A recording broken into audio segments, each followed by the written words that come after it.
Quarter Racing Update, Remington Park. Powered by Oklahoma Quarter Horse Racing Association. Here's Dale Day. Hello and welcome back to your source for racing highlights, big event previews, and some other odds and ends about quarter horse racing at Remington Park. The Grade 3 Pauls Valley Stakes is coming up on Sunday. Distance runners going in that 870-yard event. We'll have a preview a little later in the show. First things first though, the Grade 1 Leo and the Grade 3 Dakota Stakes were the main events of the racing week at Remington Park. So let's roll that highlight reel. The Dakota Stakes, a Grade 3 event for fillies and mares, 3-year-olds and up. They ran 350 yards for a purse worth more than $57,000. The public's choice in the race, number 7, First Prize Shonda, who won the Evangeline Downs Derby last fall. Last year's winner of the race, number 1, Black Rosalita, was trying for a repeat in the Dakota. Number 4, Send Me a Candy Tree, graded stakes winner with 11 wins from 20 starts.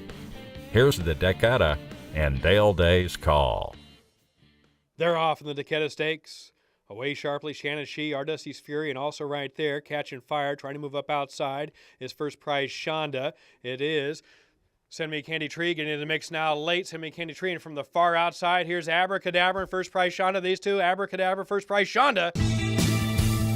The Dakota Stakes goes to First Prize Shonda with 2013's AQHA champion jockey Cody Jensen in the saddle. It was the smallest of margins back to second place, and a hard-driving Abracadabra, Send Me a Candy Tree, finished third. First Prize Shonda is trained by Stacy Capps for owner Wetona Stanley, who bred the filly in partnership with W.E. Smith. The winner is an Oklahoma-bred daughter of PYC Paint Your Wagon and the Mr. Jess Perry mare, First Prize Lisa. Final time, 17.328 seconds, a 97 speed index for First Prize Shonda, who now has earnings of $125,000.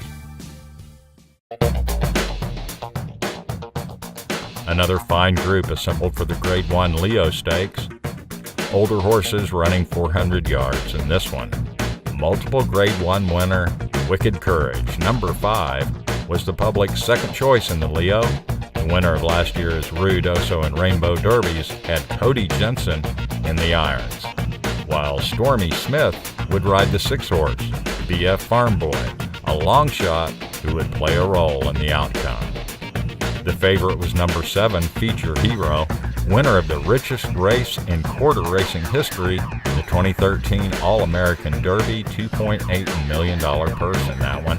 Regular rider Jimmy Brooks, the pilot on Feature Hero, and Lano Cartel, multiple stakes winner, including the Grade 3 Jack Brooks Stakes at RP last year, broke from the 2-hole with jockey Omar Reyes.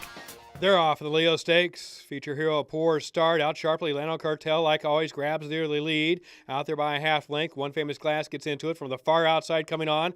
Both Be a Farm Boy and Something Like This. It's Lano Cartel still on top. Here comes Something Like This. Be a Farm Boy. Lano Cartel trying to hold on and does over 400 yards in the Leo Stakes. The first Grade 1 victory for Lano Cartel, who now has won at distances from 110 to 400 yards, that being in the Leo. With Omar Reyes aboard, he won the Leo by 3/4 of a length over Something Like This. BF Farm Boy was ahead back in third. The favorite, Feature Hero, had trouble at the start. Maybe his feet got out from under him a little bit here, and then he makes contact with the 8, and at that point, Feature Hero's out of contention. And the eventual winner, Lano Cartel, he's well on his way.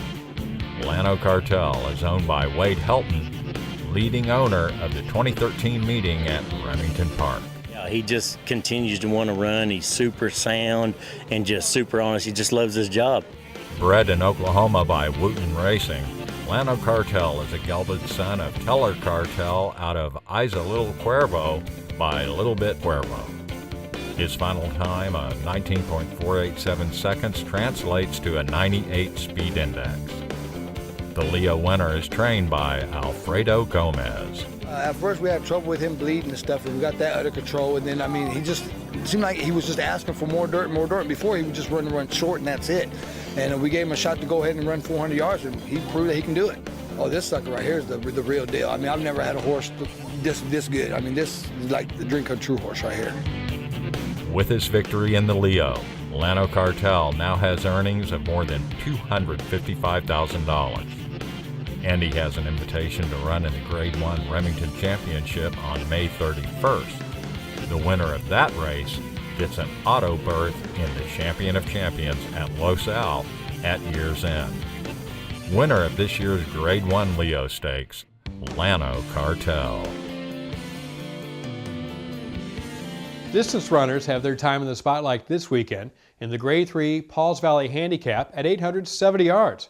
Not unlike the shorter thoroughbred races, an 870-yard event starts on the backstretch of an oval racetrack and goes around the turn or hook, which is why they're sometimes referred to as hook races. Remington Park has seen some of the sport's best distance runners over the years. Recently, names like Snowbound Superstar and Depassum Oki, both AQHA champions. The Quarter Horse Meet has 3 added money events at 870 yards, and the first of those is on Sunday. Here's a look ahead at the Pauls Valley Stakes. Older horses going the distance in the Grade 3 Pauls Valley on Sunday. Here are a few of the contenders for the card's feature event. Mixed Fantasy won the March 15th SLM Big Daddy at 550 yards. That race used by many over the years as a prep for the Pauls Valley. We was real proud of him in that race. He come back real sound.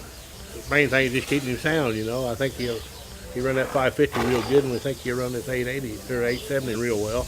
Mixed Fantasy is on a 4-race win streak that includes a 2 1/4 length tally in the Covered Bridges Stakes at Prairie Meadows, where he beat SMR Bronte and Caller Hero, both entered in the Pauls Valley Stakes. G.R. Carter will ride Mixed Fantasy on Sunday. Emperor Valerian made up ground late to run second in the SLM Big Daddy behind Mixed Fantasy, a 2-time stakes winner at 870 yards, both at Will Rogers Downs.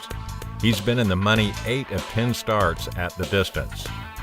The SLM Big Daddy was his first start since running 5th in the Distance Challenge Championship in November. You know, he just got a little tired and needed the race to come back, and hoping this is going to be the time that maybe get something done for us. We really can't ask too much from him. You know, he's giving everything he's got, and he does every time.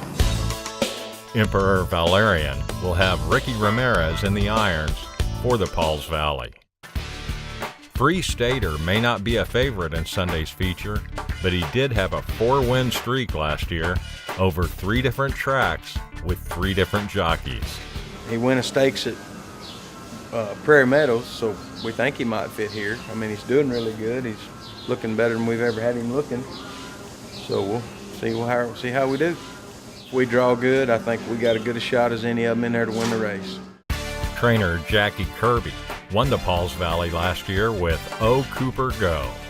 In this year's running, his horse Free Stater will have the riding services of Dylan Williams. Last year's Remington Park champion distance runner Dox Dusty Oki is making his first start of 2014 in the Pauls Valley. In last year's Remington Distance Handicap, he defeated Wahoo, Imperial Valerian, and Call Her Hero, all contenders in this year's Pauls Valley. Veteran jockey Randy Wilson will be riding Dox Dusty Oki on Sunday. And it looks like Dox Dusty Oki may be ready to get to the track as he's trying to Houdini his way out of the barn. The Grade 3 Pauls Valley Stakes, older horses running 870 yards on Sunday at Remington Park. Also coming up at Remington Park, trials for the $700,000 Remington Park Futurity on Friday and Saturday. The final will be run on April 19. Then on Sunday, trials for the $130,000 added Remington Park Derby. The final for that event is also on the 19th. And the Mr. Jetmore Stakes will be the co-feature along with the Pauls Valley on Sunday. So lots of big-time racing action coming up at Remington Park. We hope you make plans soon to come out and see the world's fastest athletes in action. That's it for this week's edition of the Quarter Racing Update. I'm Dale Day. For the entire staff and crew at Raceview Network, we hope to see you next time.